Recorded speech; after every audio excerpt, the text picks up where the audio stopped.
So I'm in a little bit more of an intimate setting, my bedroom, because this is a pretty intimate story. This is my pregnancy story, and I will forewarn you, if I start to cry, I'm really sorry. But in life, I think you always think that you're going to have a baby, and that's just the natural progression of life. But for me, it wasn't the case. And I should say for me and my husband, it wasn't the case. I've been married 11 years and I am 33 years old. And about 5 years ago, we decided to start trying because we were 28. All of our friends had kids, and okay, we're going to start trying. And you do what you need to do. You know when you're ovulating, you do all that. And it wasn't working. And everything checked out okay, other than the fact that I had endometriosis. And I went in and had my tubes cleaned out and did some other, things to try to get rid of it. And it didn't work. It's come back. And so my husband and I were like, okay, well, we'll just keep on trying. And we finally got to the point where we were like, we should probably both get checked out by a specialist. So we did. And we found out that my husband has a pretty low sperm count due to diabetes. And that, it's not heartbreaking. It really isn't. I know so many of you out there have gotten much worse news than that. But for us, it was, okay, you're going to have to do some, different hormones. You're going to have to do some things. Like we just weren't working together to have a kid. And so we sat down and we talked about it. And we just came to the conclusion that if God didn't make it happen naturally, it wasn't supposed to happen for us. And we decided not to kind of move forward with treatment or anything like that.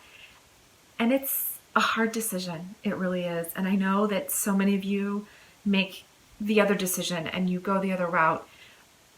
And that's awesome. That's great for you. For us, that just wasn't, I just don't want to put all that stuff in my body. And I also believe that if God's not going to make it happen, maybe it shouldn't.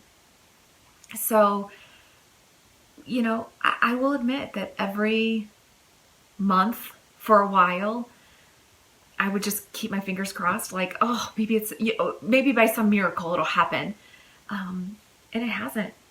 And I tell myself that I don't want kids. Like, kids would destroy us, right? We've gotten in a pretty lax state with our life, and it's just the two of us and animals, and we enjoy our life. We really, really do. Deep down, would I love to give my husband a son? Yeah, I would. Would I love to name it after my grandpa? Yeah, I would.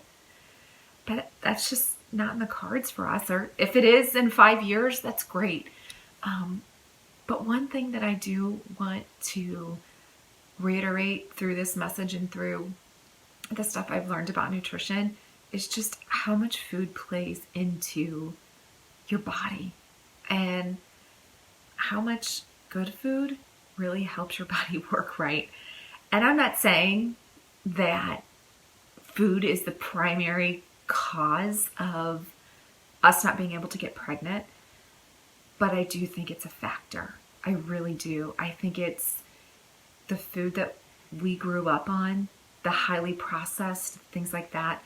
I think that really had an impact on my body and how my body is going to try to get pregnant or functions or anything like that. I also think the same holds true for my husband. I think that both of us were raised not on bad food. Gosh, it was so good. Cinnamon Toast Crunch was my favorite, right? But the bottom line is I think it was a benefactor. I also think that the big guy upstairs has something to do with that. But I wanted to share my story because as you're getting into your pregnancy journey, whether you're just starting out or you're halfway through and you're still trying to get pregnant, I just want you to think about food and think about how much that does play a part. And, you know, maybe try something healthy, kids. That's how we're going to change the world, is we're going to teach the next generation what eating healthy really is. It's not convenience. It's not this highly processed stuff. It's eating healthy. So that's it. I just wanted to share my story. I wanted you all to know something that's near and dear to my heart. You can see one of my children getting up and walking out of the room. He's done listening to me sob. So thank you guys so much for listening. I know this is a longer video, but thank you so much.